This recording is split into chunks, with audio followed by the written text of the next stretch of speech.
Hey Savages, welcome to the show.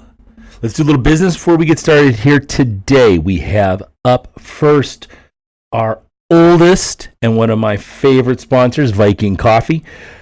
Evan Armstrong is the founder, owner, head brewmeister at Viking Coffee, and he is making the best coffee around. I want you guys to drop what you're doing and go to vikingcoffeeco.com and check out his coffee blends. They do our Old Man Strength coffee, which is obviously my favorite, but he has a whole bunch of different brands. He's got like a bourbon flavored brand and a whole bunch of different ones, and they're all fantastic. I've got a big sample case still at the house where I dip into all the time.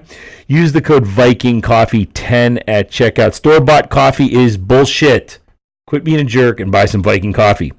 Cerberus Strength. Look, guys, Cerberus is making all the stuff we need as strongman athletes, as Highland Games athletes, and Ken at the company is neck deep in both sports. You got to go and support this guy. Cerberus-strength.us. They make sandbags for lifting and throwing. You know me, I am a big proponent of using sandbags in my training, but the sandbags for throwing are some of the best around. And if you're looking for a way to train this indoors this season, that is the way to go. Get a hold of them. You can fill them to whatever weight you want. They also have tacky. They have knee sleeves, elbow sleeves, straps and wraps and belts and everything else you could possibly imagine. Give these guys a shout. Use the code REFINEDSAVAGE10 at checkout for 10% off. Warrior CBD. I'm all out again. I got to get some more. I am not very good at planning ahead, and I have run out of my Warrior CBD oil. I got to get a hold of Nancy and get some more. Otherwise, I have these insane dreams now where I'm eating human brains and doing all kinds of crazy shit. So warriorcbdofficial.com. Use the code warrior20 off at checkout. Use it for your dog. They have CBD oil just for your pets. So if you have a freaked out dog, this works really well. I use it at night before I go to sleep. It helps me sleep better. They have muscle rubs and joint rubs and all that stuff. It is fantastic stuff. You people who are buying CBD oil, especially here in Ohio, you're not buying the real thing. You're buying hemp oil, which is bullshit. It's just essential oil. It's that hippie nonsense. Get a hold of Nancy. WarriorCBDofficial.com. Their website is up and running, but you can also contact them at Warrior CBD on Instagram and use the code Warrior20 off at checkout. Serious Steel. Some of my favorite people on the planet at Serious Steel. Chad Clark. It's his where he works. That's the company where he works at. What the fuck am I trying to say? Chad Clark works there. He's a good dude. You know him. You all know Chad.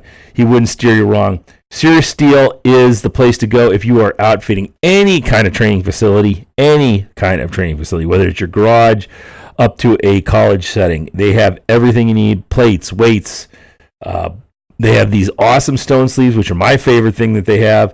Protect your arms from Atlas stones. They also have the best bands around. So if you use bands in your training, this is the place to go. And you know how fast those damn things wear out. Serious Steel bands are the best in the business. I've used them before and love them. Stay Classy Meats. Look, Stay Classy is an amazing company. I can't say enough about the food. First of all, the food just tastes better. When I eat the meat from Stay Classy, it's a huge difference. I had a bison ribeye the other night that blew my mind. So forget about all the other stuff, okay? The food tastes better. It tastes way better. It's not even close in comparison. Now, mix in all the other stuff. Small batch farming, grass-fed animals, fresh running streams. That kind of stuff makes a difference. It's why the meat tastes better. It's why it's better for you. They're not injecting these animals with hormones. They're eating what they're supposed to be eating in nature. You know, these bison and even the steers, everyone's grass-fed. The water is flowing pure up there in Bozeman, Montana. And they know where each and every animal comes from. They're not getting these animals shipped to them from Texas and then out to you. They all come from the Bozeman, Montana area. I can't say enough about them. I will be a customer for life. They have several different box varieties. So if you don't want to start off with the big giant box, that's fine. Get a smaller box and try it. See if you like it, because I guarantee you once you start getting boxes from Stay Classy Meats, you're gonna be spoiled just like I am for regular store-bought meat. So check them out. StayClassyMeats.com. Use the code SAVAGE at checkout for 10% off. Finally today, Iron and Stone Strength. These guys are another company, just like Cerberus, just like Serious Steel. They are neck deep in the sport. They are strongman affiliated. They have their own gym up there. They're running competitions. They're running strongman shows. They are lifting huge weights, and they make some of the coolest gear around. I highly recommend it. If you've ever been to a show and seen the Iron and Stone Strength booth, they just have a great setup there. Great people, great humans, and their products are the best. They've got hats, T-shirts, sweatshirts, sweatpants, everything you could possibly want, made by people in the sport. You guys, you got to support the people who support you. You know, there's no sense going to Target and getting some shitty shirt when you can go to Iron and Stone Strength and get something really cool and support the people who support you. Use the code REFINEDSAVAGE at checkout for 20% off. Today on the show, one of my favorite human beings on the planet, Crystal Johnson, formerly Crystal Smith. Crystal was a high-level hammer thrower in Canada, but that's not what this is about. Crystal is one of the most interesting people I've ever met. She has got a unique outlook on life, and she just spills it all out in this episode. Fantastic human being, fantastic conversation. My beautiful wife, Erin Renee, joined us when we were down in Bradenton, Florida.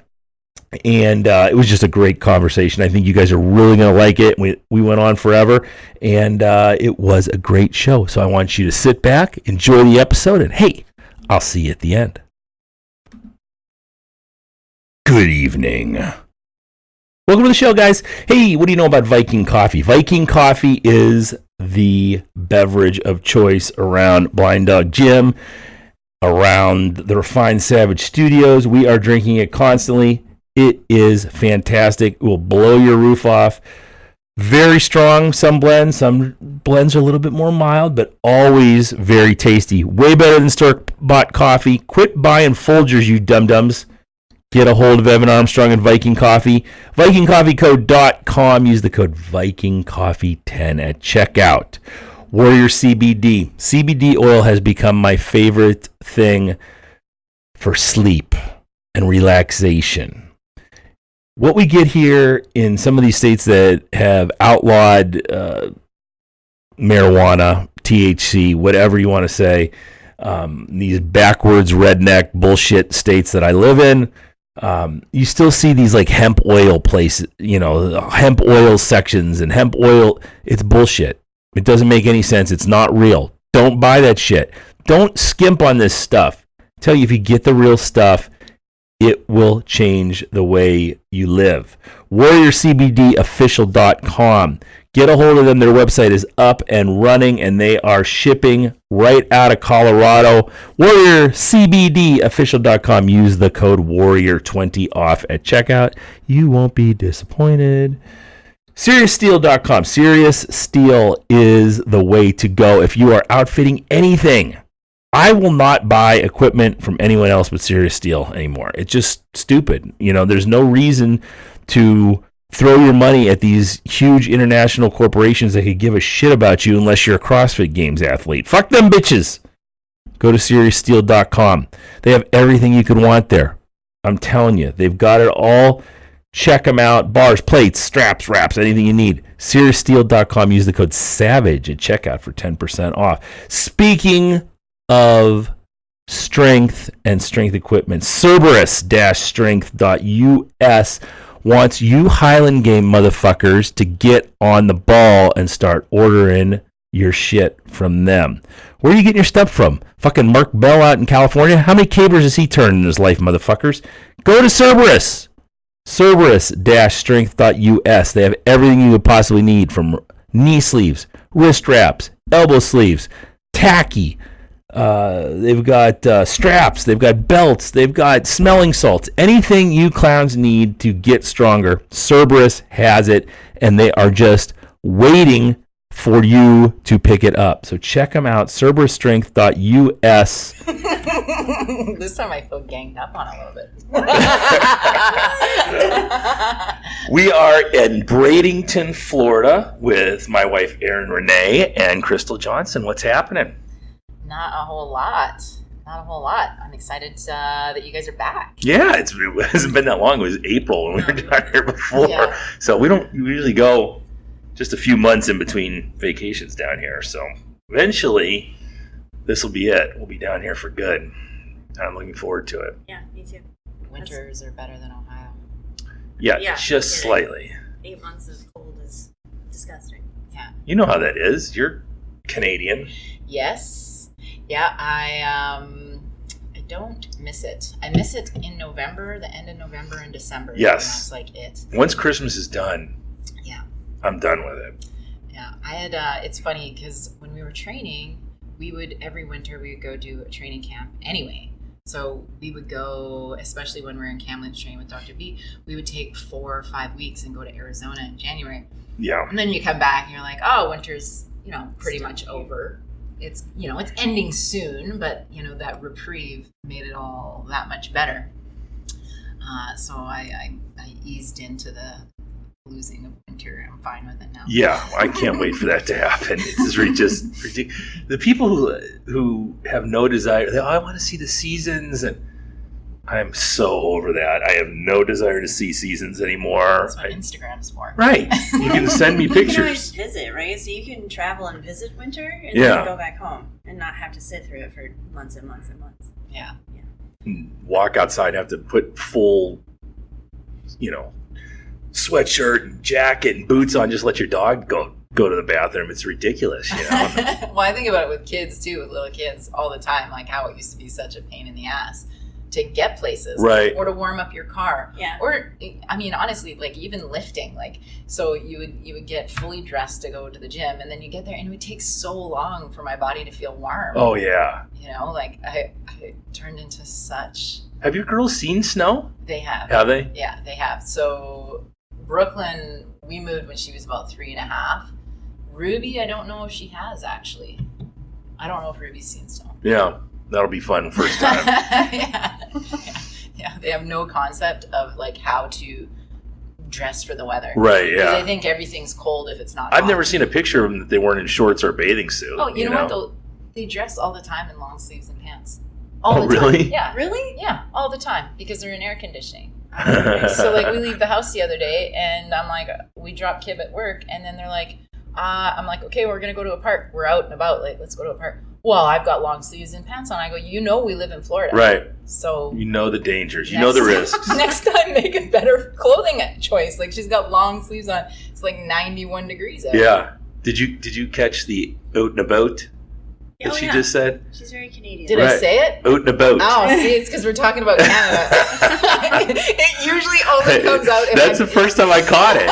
It only comes out if I'm across the border around my family or like talking, like a friend of mine from Canada.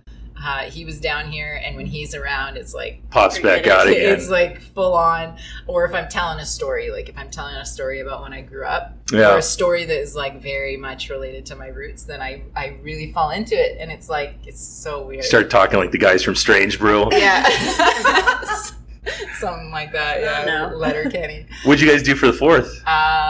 Nothing. Just hung out. Yeah, Kib had to work. It's amazing down here. The amount of fireworks. We were just out at Paso Grill last night, and just the fireworks all the way up St. Pete Beach was just amazing. I've never seen anything like it. I think it doesn't really surprise me, honestly, because you get so many people that are down here vacationing and people that are really like, people love to go out for the sunset. Yeah. So it's like, it doesn't surprise me that they do a big thing at the beach with the fireworks and everything, because there's already so many people out there because they have the day off, so they're at the beach. And then they're there for a sunset and then fireworks. So they did fireworks at IMG on the 3rd, and we did that. And then I'm not big on trying to find parking and going places and throngs of people, and I just don't have a desire to be around that. So I was like, forget it. Like, let's not bother on the actual 4th. Let's just have a pool day. Is it a huge pain in the ass down here with all the tourists and everything? I mean, it can be. Yeah. Sometimes it takes 20 minutes to get out to the beach. Sometimes it Right. takes an hour when there's, like, if it's season or a day like the 4th, I'm, like, not even trying to. Yeah, right, yeah.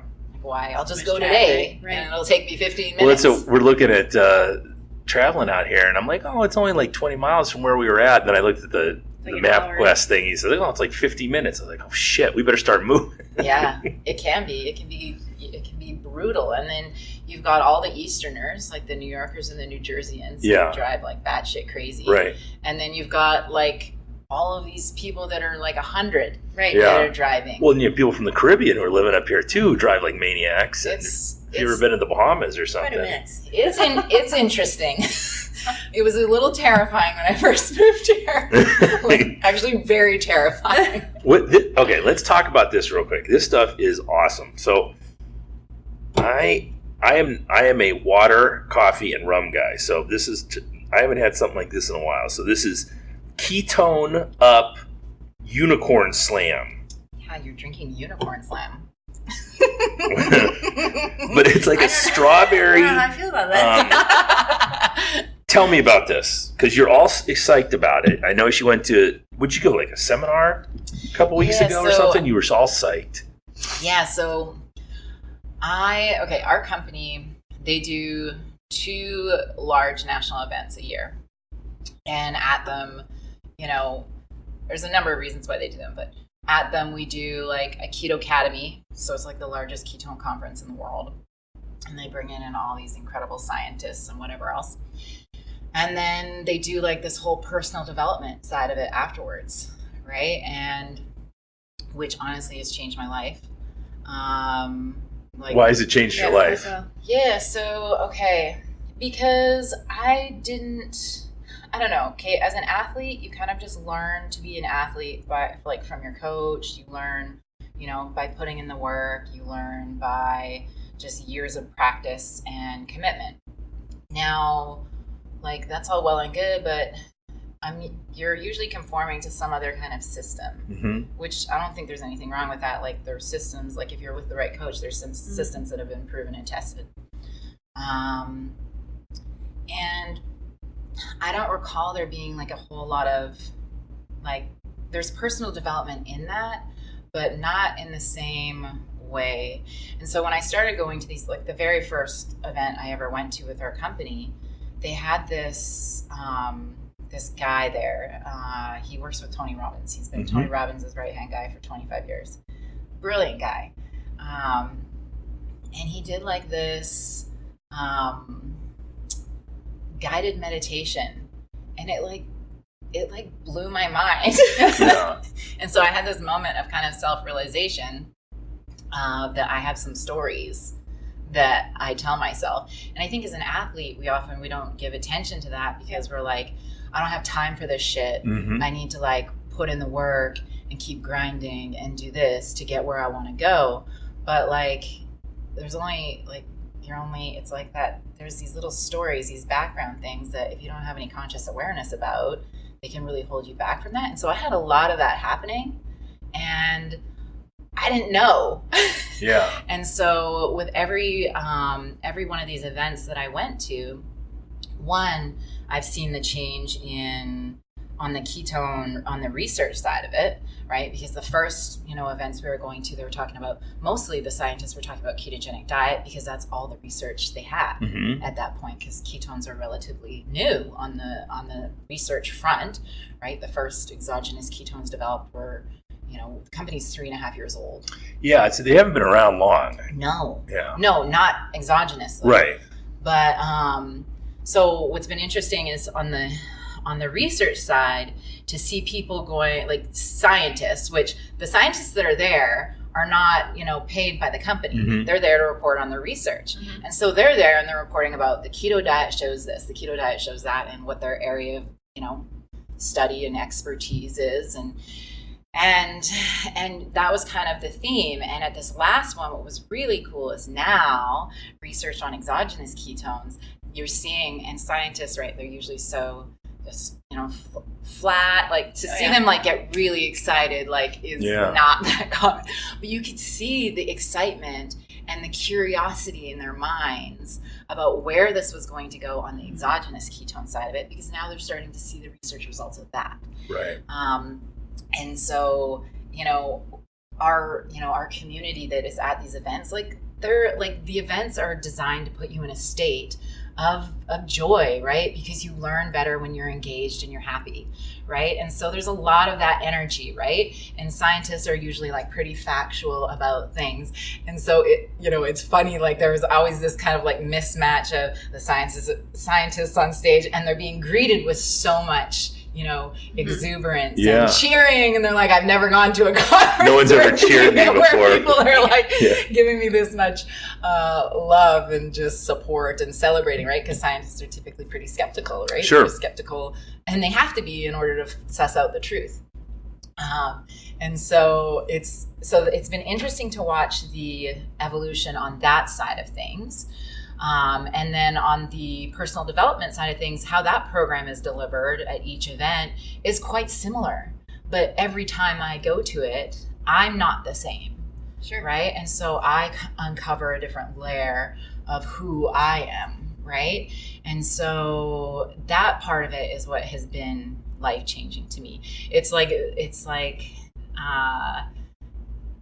every time I go, I unpeel this, like a belief possibly that I might have about myself. Like the very first one, for instance, was like, they take us on this meditation where it's like you're talking to your inner child. And I'm like, it sounds like, from my background, I would, like 10 years ago, I'd have been like, oh, woo-woo bullshit, or just toughen up. Right. Right? Like that's how I grew up. Like rub some dirt on it, toughen up. And, I was realizing, like, I have never told myself I loved myself. Not once. Like, that hit me so hard when it happened, because I was just like, well, shit, like, I've got 2 girls. Like, and I've been, like, super conscious since I've had girls to really think about how I'm talking about myself in front of them. To set the example for them, to make sure that they're going through this world, like, I want to make sure that they're empowered in who they are. And when that happened, I was like, oh my God, if I'm not saying that, like, then they're probably not saying that. And it just, so, my game gets up leveled. Sure. Then the next time, and then you're doing the work on your own too. And you're seeing like, I've got this other story that, maybe I'm not worthy, or maybe I'm not enough, or maybe I'm not this. And we all have those things, but it's like, to the extent that you're conscious and aware of it, and then what are you doing to embrace that and step forward anyways, right? Yeah. Like that changes your life. The first part of that is just recognizing you have it before you don't know it's there. Yeah. But I think that's the best of both worlds, right? So if you can tell yourself you love yourself and realize what your faults are, and rub dirt on those, and still be okay with yourself afterwards, that's got to be the best of both worlds. And it can't help but make you better. Yeah. It's really funny. You'll appreciate this, both of you, I think. So I was like, I'm really working on that, like just stepping into my power and really, like, and that's such a cliche, like, again, I would roll my eyes inside a little bit about saying stuff like that. But when I'm really doing it, that's what it feels like. Like I'm stepping forward powerfully no matter what the circumstances are. So I was talking to Kibwe, and we were kind of having this heart to heart. And we were talking about, he made a comment about me being a queen. And I was like, I know I'm a queen kind of type thing. We might have been a little, influenced at this point by outside factors, like who knows what was happening. Right. And I was like, like I'm the kind of person that would go through, villages and I'd burn everything down. And I was like, wow, and I said, wow, not the women and children. And in my heart, I was like, I heard myself say it. I had to qualify that. Mm-hmm. And I stopped and I was like, you know what? That's not true. I am the kind of person that would have did that. Yeah. For my people, for my family. But I was like, silently shaming myself. Right. Like, oh God, that would be terrible to hurt another woman or hurt a child or whatever. But if we were thousands of years ago, I would have did that. And like, if we were today. If we were today and you're stopped at a light and some woman threatens your family, you're jumping out and ripping her face off. There's no way that you would stop just to be like, oh, I'm sorry. There's a great... You'd be like, you're dead. There's a great podcast that Dan Carlin did, and it was the first one I ever listened to from Dan Carlin. Have you ever heard Dan Carlin? Mm-hmm. So he does this podcast called Hardcore History. Okay. He's a journalist, though, so he tells these incredible stories and gets the voice inflections, he's telling these stories. But the first one I ever heard was called The Wrath of the Khans. And this is the one everyone starts listening to because it's, for some reason, you see that in the cachet come, go, oh, I want to check that one out. But the first part of the whole podcast, and this was like 15 hours worth of podcast, he starts talking about looking at Hitler from a different point of view. And how long does it take to look at Hitler and be able to disqualify all the horrible shit he did for the sake of rocket technology and all this technology that moved us forward? And how far away from Hitler do you have to be for that to be a good thing? And then he starts, and the whole podcast is about Genghis Khan. So he goes back to that, and he says, when you look at Genghis Khan and all these developments in civilization that came about because of the Mongols, he killed so many people that they changed the carbon footprint of the planet. And it's something like 40% of all Asian men can look back at their lineage and have some direct line to Genghis Khan. So he was just going out and raping and fathering children and burning villages and killing thousands upon thousands of people, probably millions of people. But you look at his accomplishments now, and it's so far away that they're not looking at that so much. Oh yeah, he killed millions of people. But then he also created this system where you don't have to have this religious oligarchy ruling your settlements and villages and things like that. But that's the same thing as, what would you have done when you needed to? Would you have gone in and burned everyone alive? Gone full Daenerys on everyone? Is that okay? Well, I mean, they had already surrendered there, right? Yeah, so that was pretty rough. Right? Like, you change your mind, like, step back. Okay. At that point, you've already dominated. It's just, but like knowing that about yourself and then just accepting it, and just being like that, stepping into it. Not knowing that about yourself and then being like, oh, but no, but this, no. Making these qualifying statements that probably aren't true, but they make you feel good right now. Yeah. Or they make, it's not necessarily about making me feel good in that moment. It's about making other people comfortable with my truth. Yeah. Kimberly, I'm not a psychopath. let's See, he's okay with it, though. Like, he's totally okay with it. But, like, you know what I mean? That's like a cultural, like, it's all this low-level programming that has snuck into my brain that says it's okay to be aggressive and strong, but not too aggressive and too strong, or not too this or too that. And then it's me silently apologizing and being polite about it. And it's like, well, really, I could just look at that and embrace it and, and know that I have that and I can call on that if I need to, right? Which, I did in essences at different times in my life anyways, but it's just funny when you do get that awareness. Yeah. You start to hear like I heard the tone in my voice when I said it. And I was like, whoa, what just happened there? Why did I say it in that way? And and then I realized like, oh, that's why. Because that's not true. Do you think all these realizations, though, are coming from going to seminars like this, or are you looking at other forms of helping yourself? I think 100% they sparked the curiosity, right? And led me down a rabbit hole. And then they're like a check-in when I go to them, because it's like a check-in of, hey, where are you at? And then you're in the presence of a couple other, a couple thousand other people, which always ups kind of the collective energy of kind of what you can achieve, right? It's like I do these women's gatherings, and it's like it's cool to do stuff on your own, But when you gather with a bunch of other people with an intention set in mind, like creates really powerful energy to manifest what you're trying to manifest or whatever, right? What are you doing with the women's gatherings? Okay. Because I'm kind of following you, and you know where this is going, because I want to know about you, because you need to be doing this podcast, is what I'm saying. But go ahead, let's start with the women's gatherings, and we'll go from there. So what would Cave Woman do? She would have gathered with women regularly. We would have gathered with women when we're, menstruating. We would have been, I think, the leaders of our communities, and we would have had that support, and we would have had that,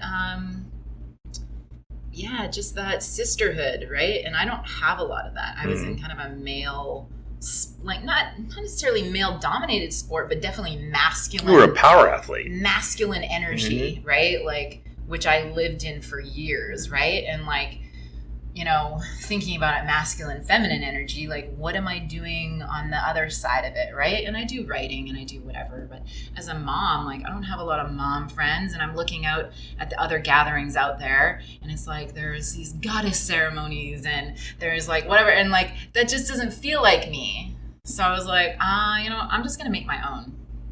That's what I'm gonna do. Yeah. I'm just gonna create the event that I want to go to, and then we'll see who shows up. So I do them.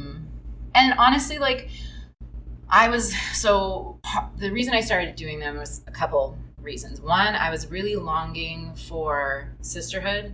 I was longing for ritual and ceremony in my life, to be more connected. Not a religious person, but like Mother Nature to me is, Mother Earth, like that is spirituality to me.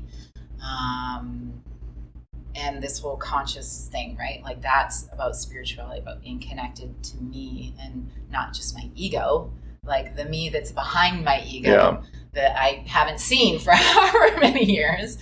And so I decided to start doing these gatherings. So I do them like twice a month. I'm actually partnered with a couple different places. I was just doing them twice a month. Now I'm going to be doing them 3 times a month, and I do them on the new moon and the full moon, and it's like really cool. The guys are gonna cringe maybe when they hear this. So I'll give them more credit than that. But when I started, like the idea, like the moon is in like a 29.2. So this is cycle. What you were posted last night about. I was reading. Yeah. Was it last night? Yeah, I think I read it last night. The one with Kip? Yeah. I made him do one with me at the house. But like, okay, so the moon is on it's like 29.2 days or something cycle through the lunar cycle, right? And like which mirrors a woman's cycle, right? A woman's cycle is usually around 28, 29 days. And I think those synchronicities are interesting. Like I don't we used to gather together as women, and we would, bleed together during the new moon, the start of a new cycle, the start of new beginnings, right? Like it's all of this kind of ideas that make sense. And when I started, this is getting weird now. Crystal, I put you on here to get weird. This is the entire reason why we're talking. It's super weird. Yeah. So when I started, like my period was during the full moon, which is actually like reverse, right? Periods should be, or is there any the right way to bleed? And you're doing it wrong. Hashtag the right way to bleed is to bleed on the new moon. And anyway, so now, and it's totally shifted. Like in a matter of 3 months, I've shifted 2 weeks to mirror the new moon. So, and I'm like, that's weird. That happen? Yeah, that's weird. And is it just because I have an awareness to the cycles and I'm more connected with, I don't know. I don't really care. I just think it's interesting, and I enjoy gathering with other women. I do like the whole, I look into, what is each moon meaning? Like the full moon in Cancer, the full moon in Sagittarius or whatever.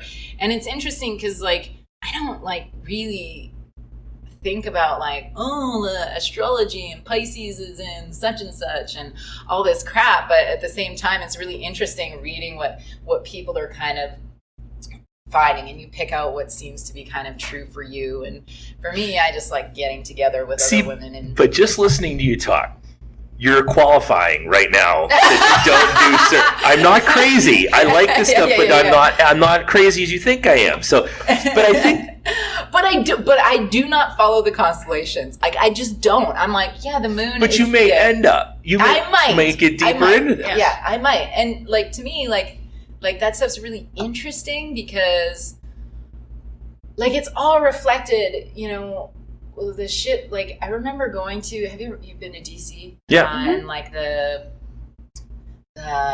one that I don't remember what museum it was. The really cool one. Smithsonian. Yeah, probably. And they had like the space stuff, and they had a screen, like a TV, like this massive TV, and it was just a live image of the sun. Mm-hmm.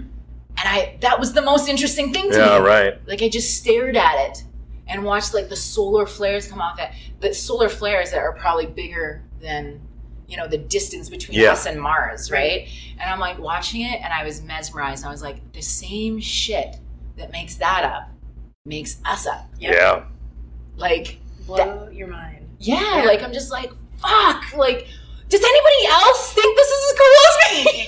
Yeah, we went to I love it. We went to Chicago in March. May. Went to Chicago in May and saw Brian Cox talk. And Brian Cox is a cosmologist. Oh, so cool. So we just go to Chicago on a Thursday night, and I've told this story in the podcast a million times. People are probably sick of it, but tough. Yeah, tough. It's my podcast. So we drive all the way to Chicago, and it's in this incredible Athenia Theater in Chicago. The Athenian Theater, yeah. And it's 1,000 people on a Thursday night to hear a talk on cosmology, and that's all he's talking about is solar flares and black holes and warping time and it's actually a lot about what you just said. Carbon becoming... That, like, the atoms that make up those things are your atoms for now. We're built but from basically you're leasing those. Yeah. We're built from the carbon of a dwarf all star. Go back and have a different adventure. Yeah. Yeah. And so you're a part of everything. Right? Yeah. And we get so focused on the moment of now. Actually, that's the fuck thing, is we don't actually get focused on the moment now. We're not zen at all. We're like totally fucking focused on what happened yesterday and how that can affect tomorrow, right? Instead of being right now. But perspective, it's like our perspective is so miniature of like what it all is, mm-hmm. right? It's like, I'm having a shitty day because of, you know, it's not fucking sunny. Oh, this weather, right? Yeah. Right? Yeah. It's like we get so caught, and even like the human experience, right? How we like see it, we see it from like our perspective, and maybe like we can see like a couple hundred years on either side, but we don't actually like to actually fathom the thousands of years before. Yeah. Plus the fact like there's all of this other shit out there. Right. It's like we get so, it's like, I should be laughing more. Absolutely. I should be enjoying more. I should definitely, you know, have more sex. Yeah. I should be doing all of these things because we're on a giant rock just floating through space. And it's all you have is right now. Yeah. You know, the meteor could strike right now, and, you know, all we have is... Yeah. Because she always talks about that the one good thing I have about me is I'm very good at being in the now. But I think it's just because I'm stupid and don't think that far ahead. I don't think I've ever said the one good thing about me. Let's write down the one thing. I think that's one of the things that I could do is I'm very good at being here right now. You don't worry a lot. I don't. I worry a lot. Yeah. You are just like, it's fine. It'll all work out. Because it always does. Like, it works out. We need to do these 18 things right now in order to get to the 19th step. Well, that's why I have to do the list next to my chair, because otherwise I won't do it. If I don't have that list next to my chair that tells me what needs to get done in the next day, you know, I'll just keep living in the now and read my book and not get off the couch. I think I can see that in our relationship as well. Like, it can definitely... Well, Kib seems to be... Kib seems to be very... You know, I don't know Kib's background enough to know what he came from, but he seems to be very supportive, and maybe he doesn't agree with everything that's going on in your brain, but he's like, all right, we're gonna roll with this and see what happens. He's working at it. Yeah. He is some kind of dude. Yeah, it takes I require certain things. and especially like the transformation I'm going through over the last however many years, 2 years-ish is when I really started looking at this stuff and looking inward and looking deeply at like, I like to think like I speak my truth or I say what's on my mind. That's not true. I think that I do that. And I did to an extent my entire life, but I don't. I grew up in a very traditional household, very traditional female and male roles. And there's definitely that part of me that is like waiting for someone to give me permission. There's definitely a part of me that's like, it's not okay to be like that. And there's definitely a part of me that doesn't think it's okay that is okay with their desires not being met. Right. Right? Like I have a high tolerance for that shit. And I'm kind of done with that. Like I'm working on being done with that, but that's not, and then, I'm changing or I'm working to release those ideas and release those stories, and he's got to deal with it. But I'm also a reasonable person, and I also love him deeply. And there's a reason we're together, right. Like there's a lot of stuff he's working on too. That guy is deep and doesn't always share, right? He doesn't always it's interesting. But I always say to him, and we always say to each other, we can't believe, because we feel like we're totally different people than when we met. We've been together, it'll be 15 years that we've been together. Wow. And when we met, I feel like I was a totally different person. I feel like I'm a totally different person now than I was a year ago. Yeah. Like the last year, it feels like everything's just speeding up exponentially. And yeah, it's just interesting. But I said to him, there's some, when we met, 15 years ago, well, we met 16 years ago, but we've been together for 15. There's some kind of recognition, right? Like I could see under what his bullshit was, and he could see under what my bullshit is. And now it's like we're starting to realize what our bullshit is, and we're telling each other what it is to be free of it. Yeah. Right? But with that comes a shit ton of challenges. But on the other side of it is we've never been closer. Right. We've never been closer. Yeah. And sometimes I say to him, I'm sorry, but I'm not sorry. Sorry, but I'm not sorry. Yeah. It's not comfortable when someone shines a light on your shit, and it's not comfortable when someone triggers you all the time, and it's not comfortable to go through those things. But at the same time, we're closer than we've ever been. We've got more connection than we've ever had, And I made him do a moon ceremony with me, which was really cool because what is a moon? It's whatever you want it to be. You went through goals and what you, if I'm getting this right, what happened the last cycle, what you plan for the next cycle, and what you'd like to accomplish and see happen. Yeah, the new moon's always about intention setting. So I'm any time that you can come together with the people in your family and set intentions for the next month, how is that not a win? Right. Right. And at my moon ceremonies, I really like to think about, or in general, with what would cave women do, I see there's 4 things in life that I feel that give me fulfillment and joy. Movement, so taking care of my body, doing some kind of movement. Food, nourishing myself, taking care of myself. And the 4 of these things together, the other 2 are community or tribe and spirituality. And those 4 things, you add 4 of those things together, you're eating, you're moving, you're with your tribe, and you're celebrating, you're, being connected to something greater than yourself, a purpose, a whatever. That's fucking powerful shit. Yeah. And so when I looked, when I was thinking about the 4 pillars of Cave Woman, and I was looking at them, I'm each one of these things is about connection. The movement, the nourishment, connections with self, connection with others, with tribe and movement and nourishment as well. And then connection with, the whole. And so I look at those three things when I build my events. So when I'm doing that moon gathering, I'm like, how can we connect in deeper with ourselves? Can we connect in deeper with each other? And then how can we connect in, to the whole and kind of, feel more connected with the universe. Right. And there's different ways that I think about putting that out there, and I think about creating that in the program. But with Kib and I, we just did, we did meditation, we did shares, we did, like intention setting for the next whatever, and created sacred space and had a little ceremony and just.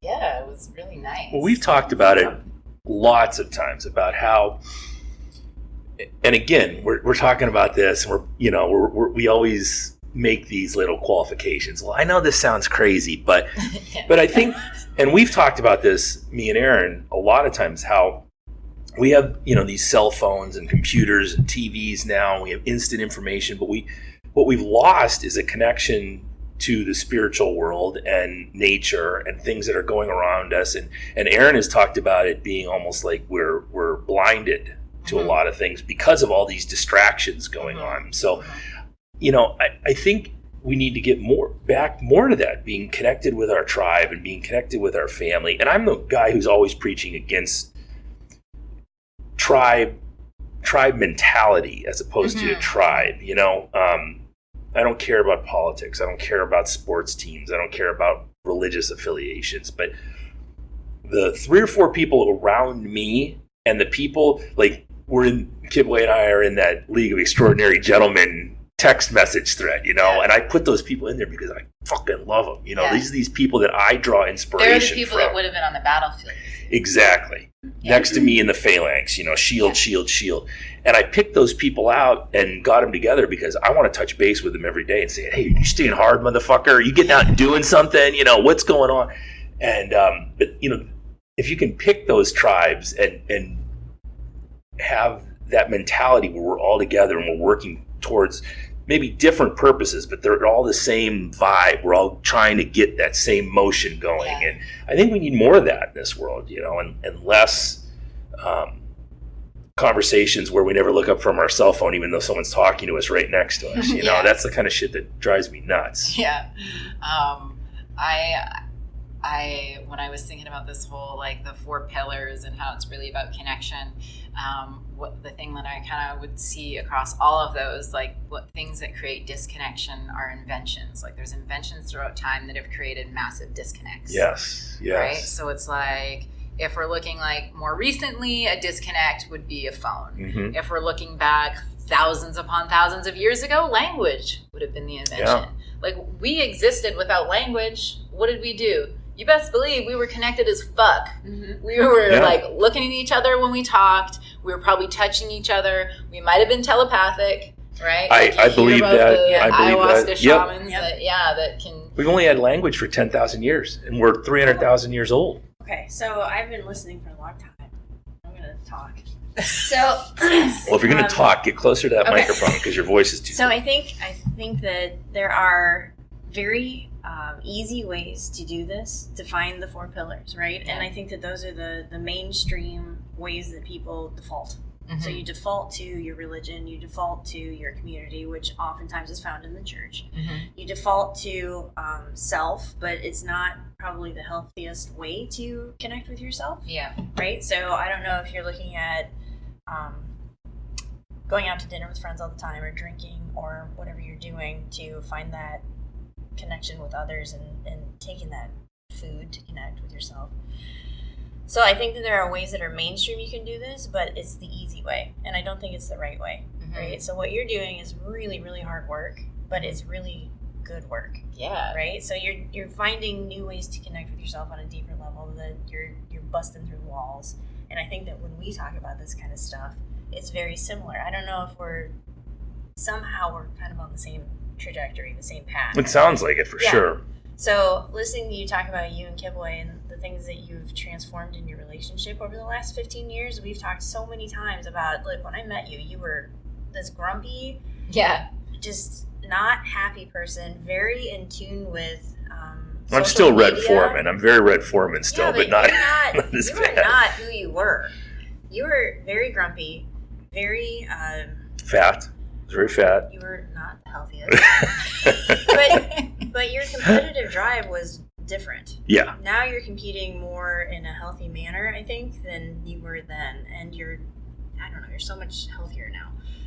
When you talk about a connection with Mother Nature and the cosmos, it's pantheism, right? So we talk about pantheism all the time. And I've always found in my life, when I am out in nature, that's where it is. That's where you feel it.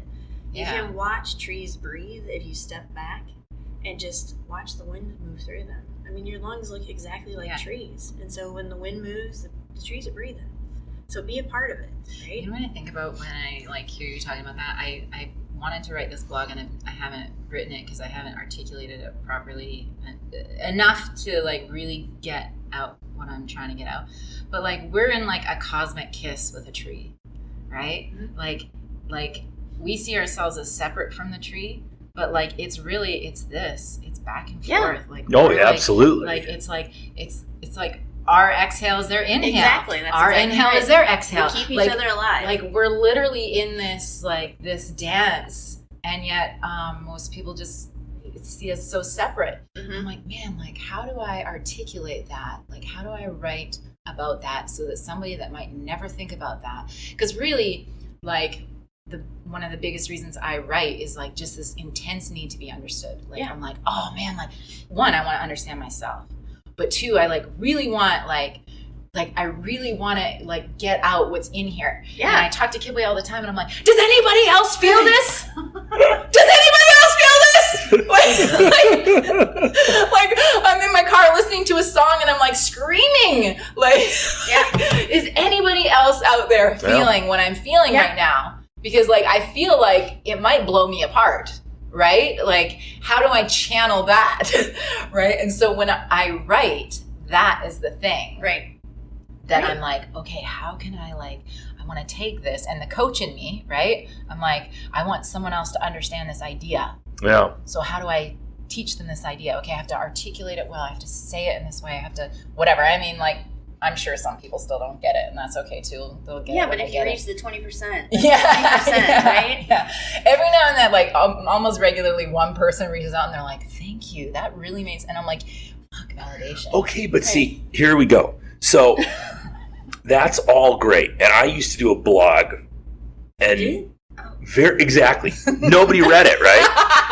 Because people just are not going to click on it and read the blog. He's going to bring up the podcast again. The first time we did the podcast, I told her, and I told a bunch of other people, I don't know why she doesn't have her own podcast, because now instead of writing this down and expecting the single mom who's busting her ass and going to work every day to sit down and read that blog, she can just put it on in her car and hear all these empowering words and all these empowering women and talk to her and point her in the right direction, and then she can emulate them. Yes, okay. And I think it's an important job that needs to be done. I just need to do my first one. Absolutely. Is what I need to do. I need to do the first one. And these are your training wheels. Yeah, right? I know. But I'm guessing you have women in your life that that's very, once I started doing this, it was just a matter of getting on Instagram and going, oh, that person lives in Columbus. That person lives in Detroit. I can just go talk to them. Mm-hmm. And you get all these, and then that circle gets bigger and bigger and bigger because they're introducing you to new people.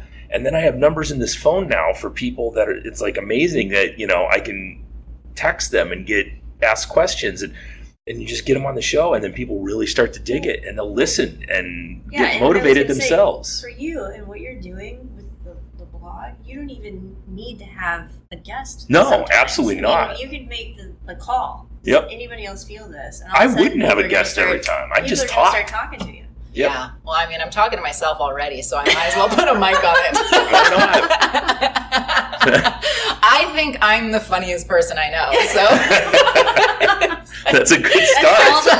That's all that matters. I will regularly say something and laugh hysterically, and no one else is laughing. Kib's just like, "Oh, this bitch crazy," and I'm just like, in my head, I'm having the conversation, ego and higher self is just like, yeah. But that's the same thing I'm doing with Kibwe in that gentleman's text is the same thing I was doing with you. Have you started the podcast yet? Let's go. Touching base. Let's get this thing going because I think it's super important. Okay, new intention for the next lunar cycle. Best Buy, $100. All you need is one of these. We have one. There you go. You don't even need that then. The worst part is I have one. I've been thinking about it too, and I knew I was going to see you, and I'm like, oh man, I really need to I know he's going to bug me about the podcast again. Mm-hmm. I was... something that really, another piece of validation on that was I was listening to podcasts it was Aubrey Marcus and Joe Rogan. I love Aubrey. And I do too. And he had Joe Rogan on, and it was really good. And Joe Rogan was talking about his podcast, and he was like, you can't hide on a podcast. No. And that's why it really connects with people. Mm-hmm. And I was like, well, that's kind of good, because I feel like I'm not really, I am hiding things, but I'm not hiding a whole lot. Yeah. And I definitely am who I am. Yeah. That's why I'm yelling in the middle of a podcast. Does anybody else feel this? Well, and that's the thing is I'm on this thing and I'm talking to, I usually do about 2 podcasts a week with people. And so you're sitting here for 2 hours with each person and you can't hide anything. I have stuff out there, that I just kind of had a conversation with myself and said, I don't give a shit. I'm just going to say, this is me, and I'm going to be on mic, and you're never going to hear, catch me, talking out of both sides of my face. It's just, and it makes it so much easier because then it's all out there. And, I've told stories that I shouldn't have told, and I'll come home and tell her, I told that story today, and I probably shouldn't have told that one, or, God, whatever. Poor Kib. That's Kib, right? That's what Kib gets to deal with me. Yeah. I overshare. It's only oversharing. It's not like I'm oversharing to like this idea of oversharing. It's not like it depends what your intention matters. Mm-hmm. So it's like if you're sharing something to be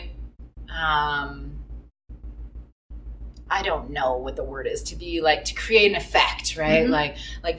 To shock and awe people, or are you sharing from an intention of I would never share something unless I really believed it would,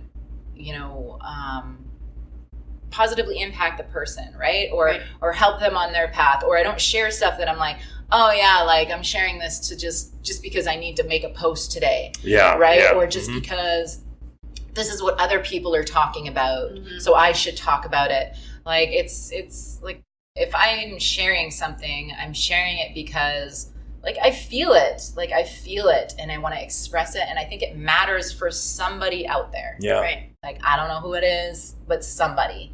And almost always somebody reaches out and says, hey, that really... unless it's an ass pic, and then it's just hey, yo, happy Canada Day. These buns brought to you by Canada. But then I don't try to put an inspirational speech with the bun shot, that's the worst. Right? That's the worst. It really is. Inspiration about, here's my ass. Clear. I'm proud about my butt cheeks, and they came from Canada, so happy Canada Day, it's y'all. So funny. Happy Canada Day. I'll go through the search, when you hit your Instagram search and it comes up, because I look for people who I'm not following that might be cool. Yeah. And anytime you see a girl with their ass hanging out, you'll click on it. It's some post from Nietzsche or something I'm like, are you fucking kidding me? What is? You're showing your ass. Why are you? No, I'm clear that I'm sharing my ass because 1, I like the way it looks. 2, I'm embracing that. That's actually a growth edge for me. Right. It was at least a few years ago. I would have never even worn. 1, I would have never posted a picture of myself in a swimsuit. Yeah. 2, I would have never posted a picture of myself in a 2-piece swimsuit because I would have never worn one. Right. Right. That's those are all that's an evolutionary path. I think it looks good. And 3, I'm proud of it. And I work hard for it. And at the same time, there's other things about me that I'm I've got wrinkled skin on my stomach, and I'll share that too. Mm-hmm. I don't have a perfect body, and I'll share that too. But that makes you real. That makes people accept you and look up to you because you are doing that. Nobody's looking up to these fitness models who are, putting 15 different filters on and making sure everything looks perfect. How much work number 1 went into that? How much have they gone through in their life? Do they have 2 kids? Yeah. Were they a power athlete before who had to be a certain body weight in order to make the ball go further? Well, and the thing is, I just think about it. It's I don't it doesn't. None of that fucking matters. Yeah. Because the thing is it doesn't matter if if those things are perfect or not, like, I'm still sexy. Mm-hmm. Like that's the thing. Like, it doesn't, like, that, it's like, it doesn't matter what anyone's background is. Like, whatever you have, like, if you're like connected and you're like loving yourself, that's what's sexy about it. Right. Like, and like, I embrace that piece of myself. Like, I've always, you know, I grew up with parents that like were really passionate about each other. They fought about shit all the time, and there's like, trust me, they have their shortcomings. But, and I shouldn't say it that way, really, because like, it's all passed down, right? Like, so I did some of the same shit, and I'm working to change some of that shit. But they loved each other, and they had sex, like, always. Like, I remember like them having sex regularly. So I had a really kind of, sex was really normalized. Yeah. In the sense that like, they were like having it and it was cool. And I was like, man, that's kind of cool that they're like horny for one another. You know? Well, I do it on purpose. I'll go up and smack her ass or whatever in front of Hayden, just because I don't want him to look at it like it's some kind of something you need to hide and it's taboo and, you know, you don't do that. It's just, you want him to see that and be okay with it. And I think when you don't do that, that's where you get these weirdo psycho serial killers from, where everything was in the dark and you have to do it under a bridge, you know? So I mean, a lot of that shit's pretty repressed. It's pretty, and I mean, pieces of me are too. But as far as like, you know, being suggestive and being funny, like, that stuff's fun. Yeah. Like, that's fun. Like, I don't think that needs to be frowned upon.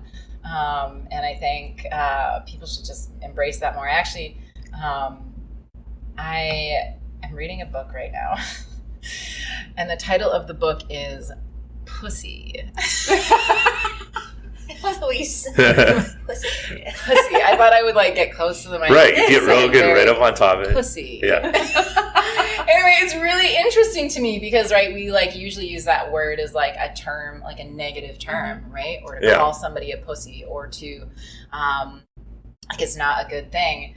And so how you were saying what you do in front of Hayden to kind of normalize things. Well, I'm like really working to normalize that stuff with my kids, right? And so I'm reading this book now, and it's creating all kinds of conversations in the household that I'm just like, oh boy, like, this is, you know, and I don't know how to do it.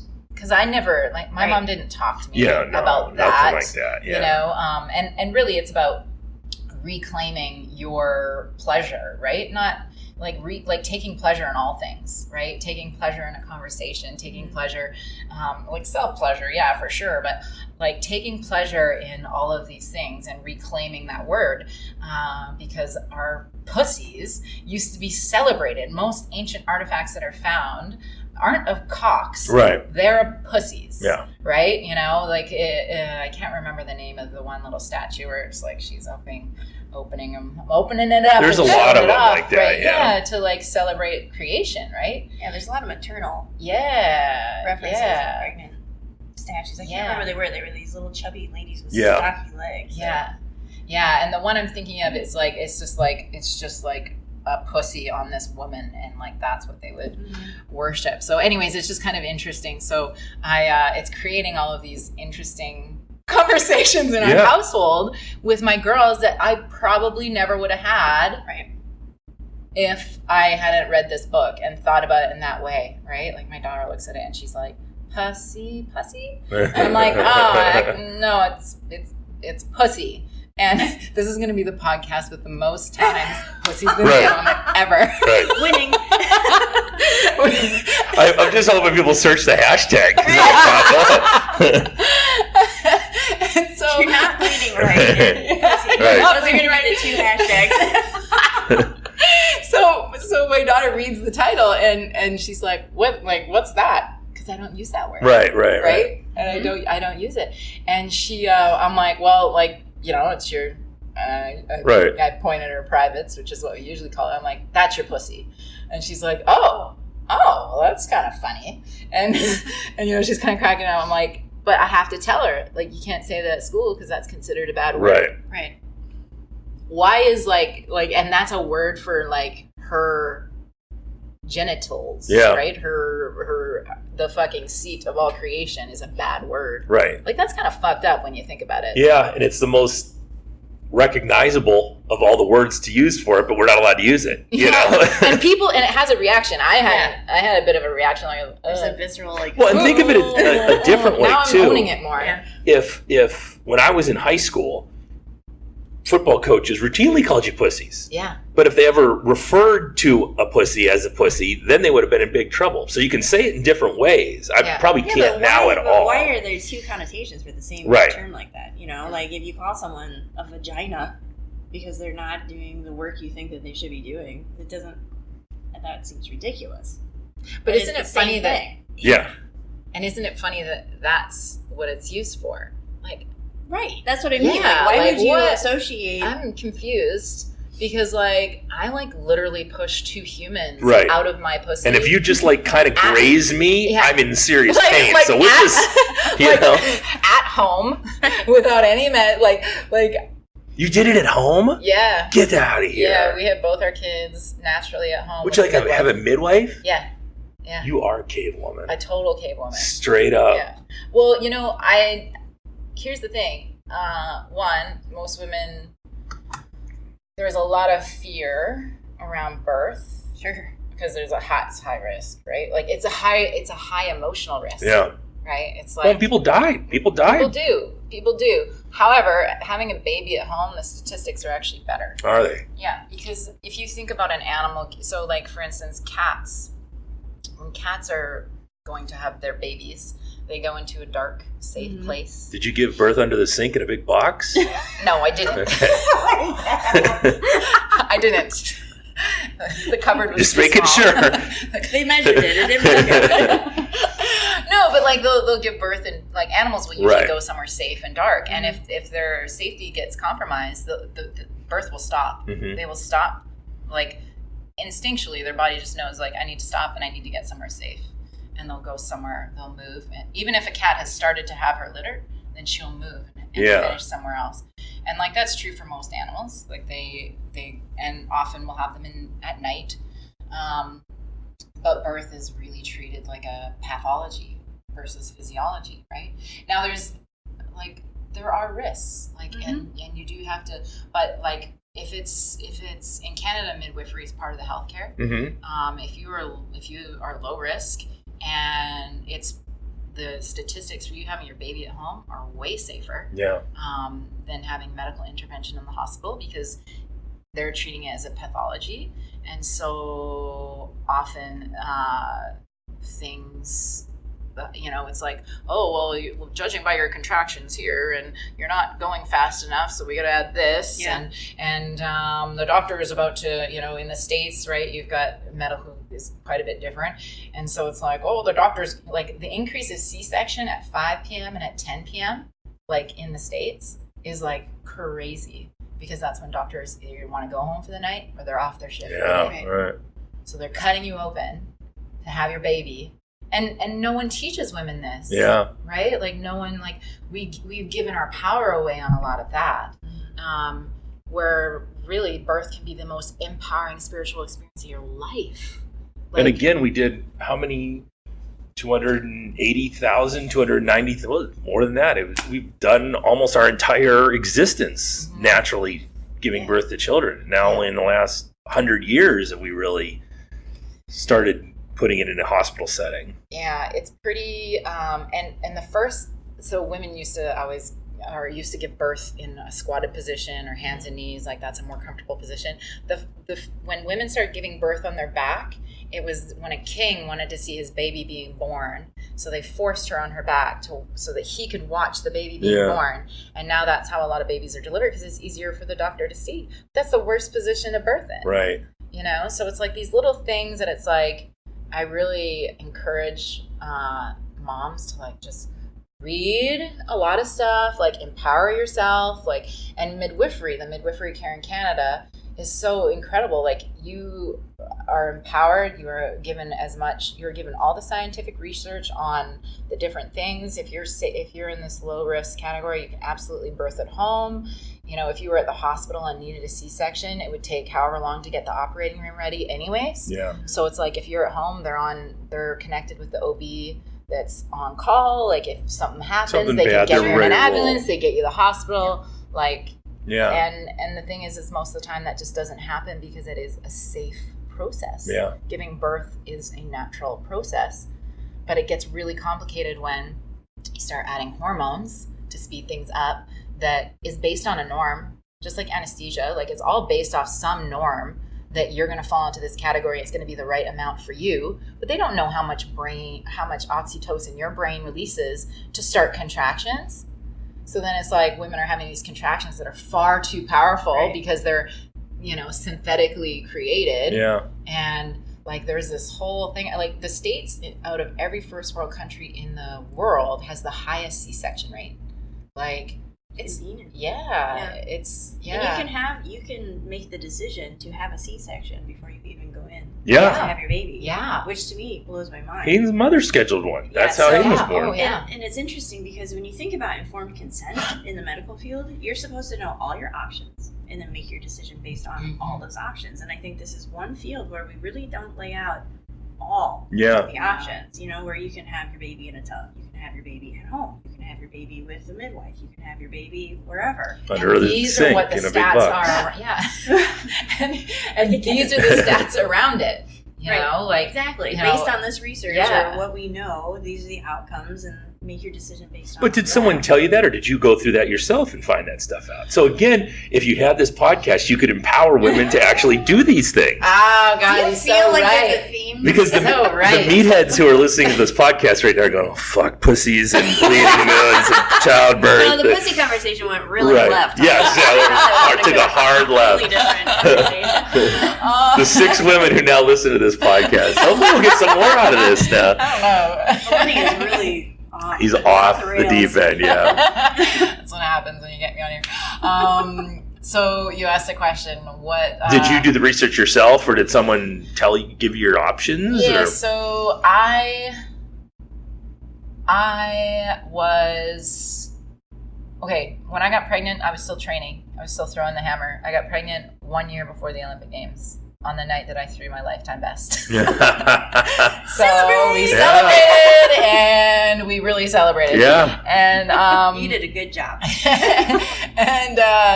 and so I wanted to train through my pregnancy, because I was like, you know, if anybody can do this, like, it's me. So, you know, I'll go for this. And I trained up until the day my water broke. Like, I trained on the day my water broke. But anyway, in the process of doing that, in the way it worked in the town we lived in, a certain group of, because in Canada, right, you only have so many specialists, and they like to, like, the healthcare system, to streamline it in this community, there was a group of GPs that did all the births. If they needed a specialist like an OB, they'd bring an OB in. In the States, you get pregnant, you go to an OB. Mm-hmm. In Canada, like an OB's for if you've got some complications, then they're involved. So there was a group of GPs that would do the births, and I was transferred to one of those from one of my doctors to go meet him. And I wasn't sure what I wanted to do, because this guy wasn't my doctor. And I wanted to train, and somebody else was like, hey, you should go see a midwife. And I was like, oh, I don't know about that. And so when I went to the appointment with the GP, I was like, hey, I want to keep training throughout my pregnancy. And he was like, yeah, no, you're going to have to stop throwing. Why? Why do I have to stop throwing? Yeah, wait for it. So he goes, there's no studies on that. So, like, that's not a good idea. But if you wanted to, like, you know, run, like, that's okay. Oh, sure.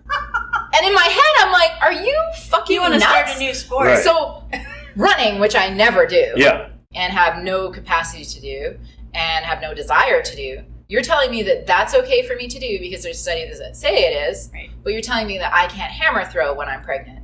Like, from an exercise science background standpoint, athletic standpoint and background, I'm thinking, like, you are so full of shit. Yeah. Like I don't think I want to be dealing with you, because I I've been doing this for however many years at this point. You know, it's 31.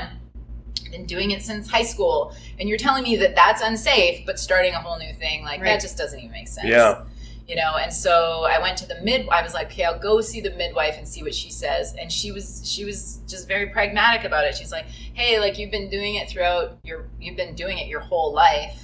You know, I would just say, you know, you need to consider this, you need to consider that, but I don't really see if the baby's fine and, you know, your checkups are going well, like, why don't we do that? Not only that, but then also, you know, on the mental side of it, like, for me to quit throwing at that point, which I wasn't ready to do, like, that would have been really not good for my emotional health, right? Now, if I really believed it was bad for my child, I wouldn't have did it. Yeah. But I didn't actually believe that, and the midwife really confirmed that for me. And I was like, I felt supported by her. I felt when I went to her, she listened to me, and she gave me very sound options and advice, not telling me I should do this or do that. And I have a really big problem with somebody saying like, yeah, no, you can't keep throwing, but you can go do this, and it doesn't even make sense. Yeah.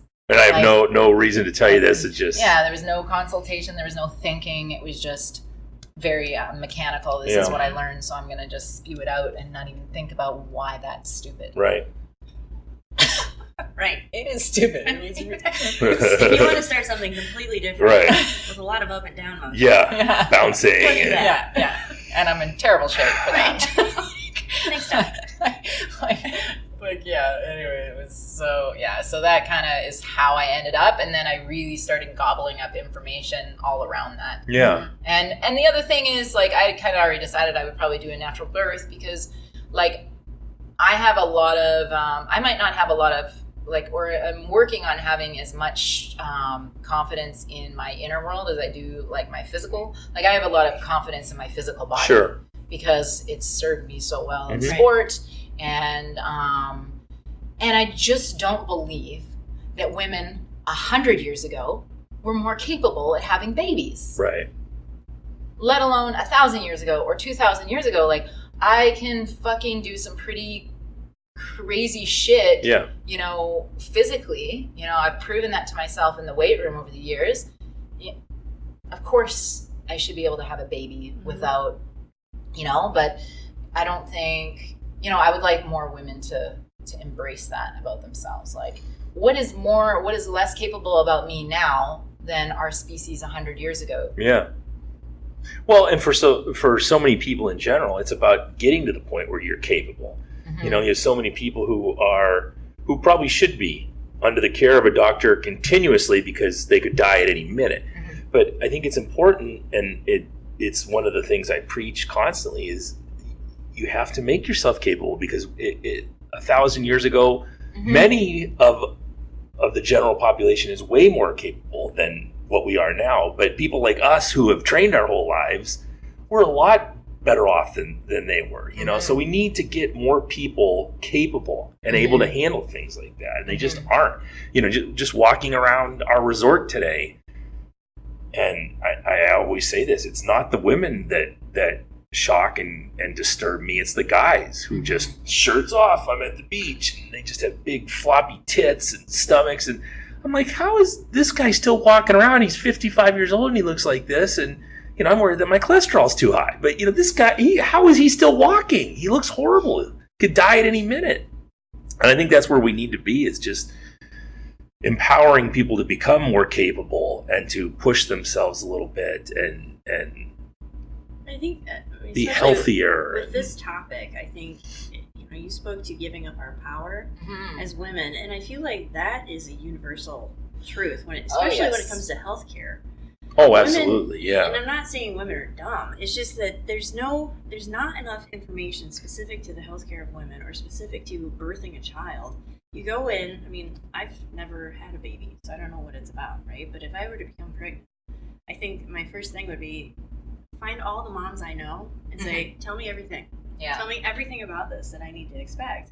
And then I want to know all my options to go forward. And I don't think the general public does that or has opportunity to do that, because I don't know how you would do it other than like gathering with all of your women people, where before you would have a culture of that. You'd have all your tribe would come together. Great, all right, we're gonna prep you for this, and this is how we go through having a baby, and this is what you can expect. It's not even just having a baby. Like that person we know who came to the gym, was doing really well, and then went to his doctor, and his doctor said, "Oh, you can't train with them." Yeah. You know, then I can't train with them. You know, because I'm too old to do that stuff. You know, so that's part of it too. Is you're letting someone else make decisions for you and just listening because they're a doctor. And it's not even, they don't know you, they don't know what you're capable of, and that's, I think, a little bit of a falsehood. Yeah. People, I think, are in general afraid, right? Like whoever that person was, like they're afraid. So it's much easier. One, they're afraid, and two, they don't want to be accountable. Yeah. Right. So it's like the second, the second you accept accountability for everything in your life is the second that you have power over everything in your life. Yeah. Right. Like people are so quick to be like, oh, well, like that was because of this, and they do that with everything, and they do it with serious things, and they do it with bullshit things. But like the thing is if you kind of, it's like you said something earlier that got me thinking about this. Like you can either see everything that happens to you as a blessing, or you can see everything that happens to you as a curse. Like that's 100% your choice. Have you ever heard Jocko's video, Jocko Willink's video, Good? No. We're going to play that after this, where he talks about this guy comes to him and says, you know, I had this problem and we didn't get the mission done, and he looks at Jocko and he goes, I know what you're going to say. And he said, well, what am I going to say? He goes, you're going to say good, because it's just another opportunity for us to train. Yeah. You got injured. It's just another opportunity for us to do this. You got demoted. Well, it's just another opportunity for us to work harder, you know, and it's just taking, he calls it extreme ownership. So you take that extreme ownership of everything in your life, and then miraculously things start to get better because you're not putting that excuse on somebody. Oh, I couldn't do that because, you know, I have people who call me, and I can tell after all these years who's going to come into my gym and who's not. So I get the phone call and I pick it up, and I can tell within a couple seconds whether it's going to be a member or not. And they always ask about the price if they're not going to be a member. But the other thing is they want to know times. And we have times from 6 in the morning till 8 in the evening. So all day long you come to these classes. It's, oh, well, your times aren't going to work for me. And that was it right there. They knew, but they're going to tell their friends, oh, I was going to go to the gym, but just none of the times worked for me, you know? So they took, you know, it's all my fault now. It's Mark's fault, not my fault that I can't go to the gym, you know? It's funny, like I saw this a lot, or I see this a lot in with my mom, right? And it's always something. There's always some kind of thing, and so I'm like hyper vigilant about it with myself. Like oh, like be accountable. But then it's like also be accountable without the judgment, like right? Because I'll hear myself do little things, and I'll start judging myself for it, and I'm like, okay, no.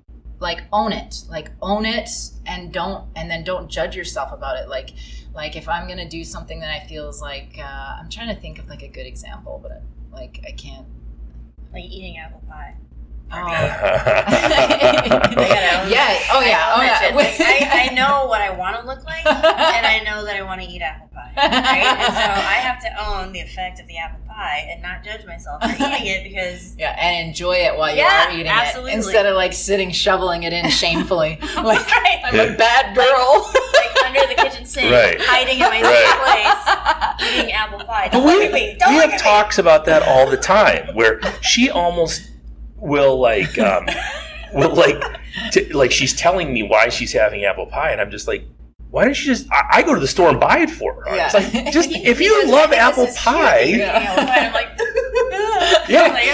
no, just eat it. Eat it. Just and own have fun. Own the pie. It. Like the pie's your bitch. Like, I'm eating the shit, and that will raise your testosterone levels, and it will all even out. I'm gonna go and just rage eat apple pies. You know? If you were obese or even unhealthy, then maybe we as a couple should have a talk and say, honey, you know, maybe we need to get healthier. But she's training all the time, and she's eating everything else healthy, so she fucking wants to have a piece of apple pie. Who cares? Enjoy your life. Yeah. For me, it's ice cream. Yeah. That's so good. Yeah. And I'm just fine with it. Yeah. Like, yeah, I'm just fine with it. Yeah, no, it's so like, you know, this fat guy you see at the pool, and like, that's not a judgment against fat people. That's just the case. It's right? for Like, me, it's like, a judgment against the discipline and the unhealthiness. That how can you just let yourself get to the point where you are, if you fall down, you can't get back up. Yeah. You see that How are you going to you defend see your that- family if something bad Yes, happens? well, You know, When you look at that, you see it as a failure of someone to operationalize their discipline. absolutely, That's how you see it. 100%. Well, here's the thing, though. I think I probably, I don't look at it that harshly. I'm a little bit of a psychopath. Well, but you know what? Like, here's the thing. Like, I don't know. When I look at it, I look at things like that with a lot of compassion, but then also it's like compassion, and that's your path. Mhm. That's your path, and that's what you're choosing. And there is a better way, but until you're ready to look for it, like, that's your way. Yeah. But you know, it's interesting at this ketone conference we're just at, and this really gives me a lot of compassion, especially with overweight and obese people, because like, I used to be like more judgmental about that. Like definitely, I'll own that. Like, I was judgmental about it. I've had my mom for years ask me for exercise programs, ask for exercise Her tips, parents do ask too, for diet yeah. advice, and I'm like, you know, why? You know, we've kind of gone over this a few times, and like, you're not really listening, and I'm not going to participate in this anymore. But you know, this doctor, her name's Dr. Lillian Mujica Parita, and brilliant scientist. And what's really interesting is, because once you start making healthy choices, it's easier to make more healthy choices, Yes. right? Yep. And what she was saying, you know, with people that become more unhealthy and become more insulin resistant, which is probably this guy for sure, and so many Americans are, you know, they're insulin resistant, so they're starving, really. You know, like my dad with dementia, his brain's starving. His brain's insulin resistant, right? Like, the Alzheimer's is called type 3 diabetes. And if you're listening to the right people on it. And so his brain isn't getting the fuel. So what did my dad want to eat all the time? Sugar, because his brain's starving. Yeah. So right there, that's not a conscious choice. And for most people that are unconscious, they're kind of just ruled by their chemistry.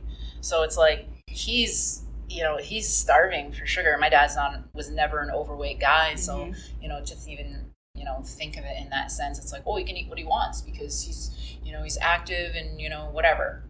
So, you know, but with somebody, say, like this overweight dude at the pool, you know, he's starving. Yeah. Like, he's literally starving. His cells aren't getting the fuel, so he just shovels more in. Yeah. His cells aren't getting the fuel, so he shovels more in. And he becomes more and more insulin resistant, and it requires more and more calories to try to get that glucose into the cell that's fucking starving. Right. You know, and it'll probably manifest as, you know, type 2 diabetes, and then, you know, all this other shit. Yep. And then the thing is unhealthy people, once they start getting insulin resistant, they cannot get into ketosis. So when you go to sleep at night, when I go to sleep at night, healthy individuals, when they go to sleep at night, they go into a fasting mode, and their brain starts making ketones. And then they're fueled for their night's sleep. They don't have to wake up. They sleep through the night. They wake up. They break their fast. And then they go through their day. That's a normal individual. Person that's insulin resistant, unhealthy, they're starving during the day. Now they're incapable of getting into ketosis. So they go to sleep at night. They start to run out of fuel resources, but they can't get into ketosis, so their body wakes them up. They wake up, I'm starving. So now their sleep is impacted massively. So then they're waking up. Maybe they're eating in the middle of the night, because their brain and their body is like, dude, like, give us some food. Like, I don't have any whatever here. And then they go back to bed, and then you're getting all this, you know, vicious cycle. So how do they get out of it? Does she go into that or no? Well, exogenous ketones is what they're like. That's what she's so excited about. Okay, so let's, because you again, I know I brought it back. threw yourself out of this. You know why? So, because good conversations just take you there. So you got me some of this stuff to try. I have never tried an androgynous ketone before. I've loved it, and the stuff you sent me, I love. So tell people about the product and how they can get a hold of you. And folks, I've had to drag this out of her. So this is why we're an hour and a half into this and have never talked about it. Yeah. And this is the second podcast where you've refused to talk about it. But well, it's not that I refuse to. It's like my brain usually just, you flow with the conversation. But give them the 5-minute blurb on this stuff and how they can get it. And well, look, if you are eating a regular diet, or even if you're eating a ketogenic diet, your ketone levels, you're never using ketones as a fuel. On a ketogenic diet, maybe you are. Right? Maybe you're shifting in at night. Maybe you're getting some throughout the day. But for the most part, people are running on glucose, right? And that works for some people. Like, it really does. And I don't even care if people change their diet. But as a fuel source, like, this is our native fuel source. Mm-hmm. Like, Cave Woman ran off ketones. She would have been fasting regularly. I do a regular fast every single month. Yeah, I want to talk to you about that too. Yeah. And it's available right now. Actually, I think today's the last day. Because there's a kit that supports it. But I do a regular fast every month, and that's like, she would have fasted. She would have been in a state of ketosis regularly, far more than she would have been in glucose. So like it's like switching to just a better fuel source. Now, if you don't want to do the diet, which I don't do the diet, I still know I need ketones as fuel. Mm-hmm. I know I do. I know my genetics. I saw my dad go down that rabbit hole, right? And I know my mom has the genes for it too. So like, I'm gonna make sure that my brain has the availability to use ketones as a fuel source as much as possible, right? Most people are they're gonna go through their whole life only ever using glucose, right? Except for when they're babies. When you're a baby, you use ketones. You breast milk, and if you're breastfed, and you'll be in ketosis. But I mean, basically, when they developed this, they developed it for Navy SEALs. They developed it for Navy SEALs that were having seizures when they're in pretty bad situations with these rebreather apparatuses. Yep. And so they would have these seizures and epilepsy has been cured with the ketogenic diet for like 100 years or something. But the thing is, we live in a modern world. We live in a world where we want to have apple pie, mm-hmm. and that's okay, right? Like, that's the great thing about living in a modern world. And we live in a modern world where there's an abundance of calories available at any time. You just go to the store, you get it, and you eat it. And so when they developed this, it was, like I said, it was for these Navy SEALs, but then what they started to see is it just had all of these other benefits, like mental clarity and focus and energy and sleep and fat loss and all of these things that, like, they weren't expecting, right? And so, they come out with the product, and they're seeing all of these anecdotal stories come out, right? And like, I got excited about it because I was thinking, like, this is something my dad could have did. Yeah, right. Right? This is something that fat guy at the pool mm-hmm. who has got what's your discipline? No discipline. No operational discipline. Yeah, but he doesn't, because he's totally ruled by his chemical world. Right. And by the programming that his parents gave him and all his bullshit, yep. Which is like, yeah, like we wish that guy was ready to unplug, like in the Matrix, but he's just not. Yeah. He's probably going to be plugged in his whole life. Yep. Right? But these ketones, I think, have the ability to set those people free. Yeah. Like, I think it's like this native, like, this sounds weird, but it's like our native fuel source. So I think it taps in and turns on things. Like, the ketones have signaling properties that, like, for instance, that signal DNA and shit. It's like really fucking interesting. And that's like where the research is going, is towards all those signaling properties. So like, it turns off cells, for instance, that store fat. Okay. Yeah. Right? Whereas the dude at the pool, all his cells are telling him to store fat. Store it up. Why? Because there's so much glucose in his bloodstream, because his cells are insulin resistant. So he's like, oh, let's just store it in the fat. Right? And then you're starving still. Right. So it's like, so this, like, to me, ketones are the thing that can help unlock that guy's inner whatever, right? Well, because he starts taking it, now he has energy. Here's what I want to do. Kitway just got done working with Hayden in the Hammer, which I appreciate a lot. So what I'm going to do to thank you guys for it is I'm going to give you guys a month of sponsorship on the show, where I'm just going to talk about it. So we're going to put up websites and how they can get a hold of you directly to get this stuff. And so we're going to do that. So people at the beginning of this episode, you've already heard this. We're going to talk about it. So check that stuff out. I'm a firm believer in the ketogenic diet since 2012. And I think it's a big catalyst for my entire change in behavior and mental clarity. When I started in 2012, it was because I was 312 pounds.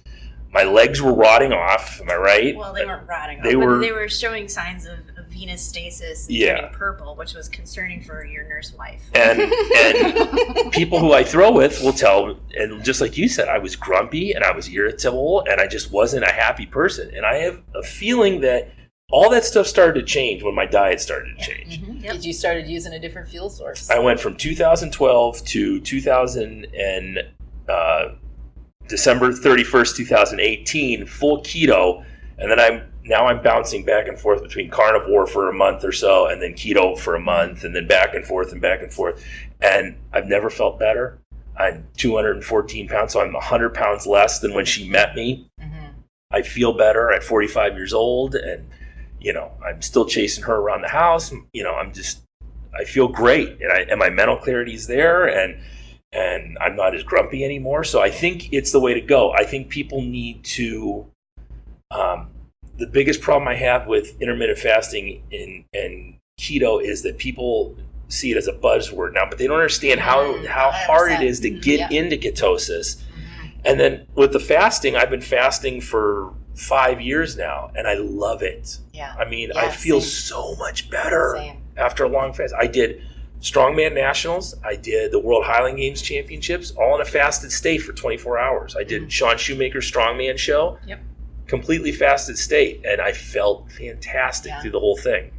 And the thing is if you think about it, in our times of greatest need for food, when we were starving, we needed to be sharp. Yeah, We right. needed to be clear. We needed to be fast. We needed to preserve lean mass, all things that ketosis does. Yeah. Right? So if you could take the feeling that you have and go to the pool where that guy's sitting and give him that feeling, do you think it would change his world?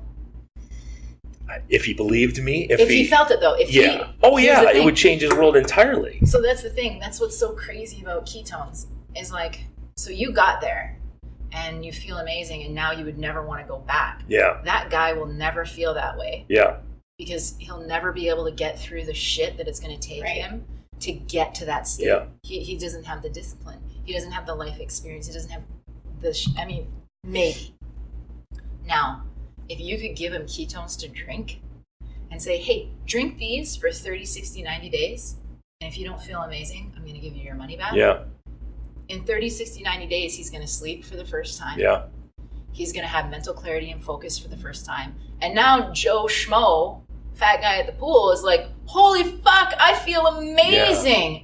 I think I'm going to go start working out because I've got energy. Yep. I think I'm going to eat less carbs because I'm actually getting fuel into my cells with these drinks. Yep. So I don't want the carbs, which happens, right? So it's like these people that have been like the undisciplined, like whatever, their whole lives are all of a sudden like, wow, I feel amazing. And it just takes that one step. You take that one step and then you start exercising and then you start playing with your kids more often. And then you look at your job and go, hey, I've always kind of wanted to do this, but I've been stuck in this shitty job for 20 years. So then you start moving towards that goal when you come home at night. And instead of just sitting on the couch, you start working towards that. So now that goal is getting better. And then your wife starts to be a little bit happier because you're not a dickhead to her all the time because you're fucking miserable. So then that relationship starts to get better. And then you start hanging out with people on the weekends because you're not so fucking sick of people all the time that you can actually have friends now, you know? So, but it all starts with that one step you have to take. And I tell you what, I usually hate this shit. Any kind of like sports drink or Red Bull or anything with any kind of like sugary taste to it, this stuff was really, really good. I drank the whole can, and normally I would have just politely just kind of sipped on it, but you know, it's pure gold. Because when you gave it to me, I was like, I'm just gonna kind of just sip this. But it was really good. It's empty, so. Well, it's like I used to be way more hard ass about shit, and sometimes I'm like, look, if we can give a hack to somebody that's going to just help them live a little bit better, that's going to improve everything for the collective. Yes. Right? Yeah. Like if we can get that guy eating a little bit less and maybe working out a bit, like he's going to give more back to the world than say he would have if he hadn't. Right? And so it's like, how do we get more people doing that? Like for me, I notice increased mental clarity and focus right away. I'm a better mom. For sure, because I drink this every day. Like I just am. I sleep for the first time in my life. That makes me a better human being. Like it just does, you know. And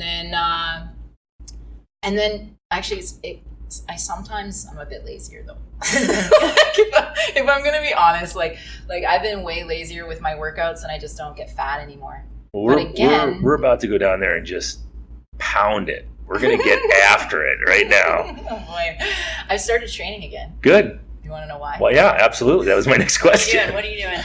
So this is like, I almost don't. Tell me you're doing jiu-jitsu. That's what I want to know. Okay. I do really want to get into some kind of jiu-jitsu situation where I can like really get physical with people, because like that gives me some.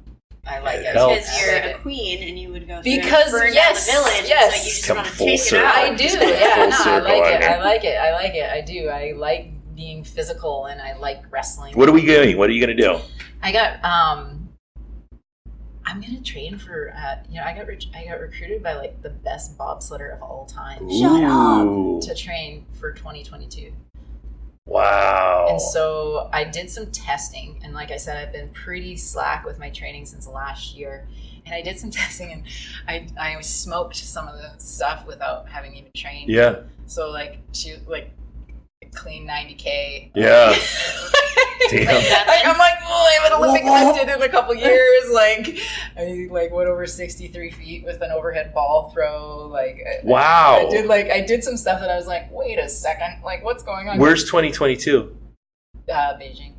Ooh. So I'm gonna see. I'm putting in the work right now. No, let's just do it. Fuck it. Let's get after it. I'm gonna see where I'm at. I need to get on some ice to see. See how I will be like speed wise, but because speed is my biggest limiting factor at present, but it's also my greatest area of like I'm most underdeveloped there, right? Yeah. I've never done any speed training, like I've never. You got the power. Yeah. Strong and a light body weight equals speed. So we'll see. But anyway, so I'm back training with a purpose, which is awesome. Kind of fun. And I was shooting the shit with one of the strength guys. And I was like, I mean, what's the worst that's going to happen? I don't make the team. I already didn't make it in track and field. Right. And I was really invested in that one, right? And he's like, yeah, what's the worst that's going to happen? You're just going to be in the best shape of your life. Right, you're going to be super jacked. And I was like, even better. Like, yeah, like. I love it. So that's where I'm at. Well, they're done throwing. So I say we wrap this up. If you want the product, it's called Keto Up. Is that how I'm reading it? Yeah, Keto? this product's Keto Up. The company's but there's a bunch of different Prove It, things. right? Yeah, it's Prove It, and our regular just Keto OS is the right, the stuff you need. That you were Keto Nat. So at the beginning of this podcast, you heard it, and check it out. And if you have questions for me about it, give me a holler, and I can get you in touch with Crystal. Don't message her directly because you could be a creep. So get a hold of me, and I'll kind of vet you before I send you over to Crystal. But and you definitely you want to get it from me. You yeah. Want to get it from me, Yeah. And you want to get this like people will go Google and they'll just buy from anywhere. Our stuff is the best. Yeah. Like I wouldn't be involved if it wasn't. This company fully aligns with me on that front. They do their research and they put products out that work. But it is the only stuff out there that's 100% bioavailable and 100% biofermented. Yeah. So you will actually absorb the stuff you're drinking, which most ketone products, you'll take it, you'll shit your brains out, and then you won't absorb it either. So most supplements in general. I lost 10 pounds. I shit my brains out for 7 days straight. So you're basically just taking but laxative. and I got massive muscle cramps. It's a miracle drug. But anyway. On that note, I'm done with period talk and shitting and all this stuff. So, pussies, right? Hashtag pussy. Hashtag I don't bleed right. Thank you for coming on the show. We will do this again. Probably the next time we're down here, which is going to be like in 3 weeks or something. I don't know. But, all right, this has been the Refined Savage. See ya.